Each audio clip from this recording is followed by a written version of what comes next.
Tinawag na fake news ng mga leader ng House Appropriations Committee ang kumakalat sa social media na mayroon umanong 1.6 billion pesos na confidential funds ang mababang kapulungan.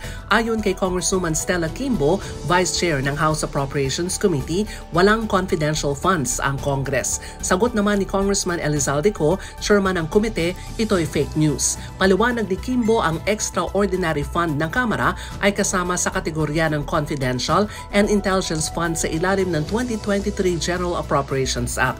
Pero sabi ni Quimbo, ito ay dumadaan sa pagsusuri ng Commission on Audit, hindi katulad ng confidential and intelligence funds ng iba't ibang government agencies. Sabi ni Quimbo, na-audit ang naturang pondo at dumadaan sa pagsusuri ng COA. Pakinggan natin si Congresswoman Stella Quimbo, Vice Chair ng House Appropriations Committee. Kasi ang heading ay confidential, intelligence, and extraordinary.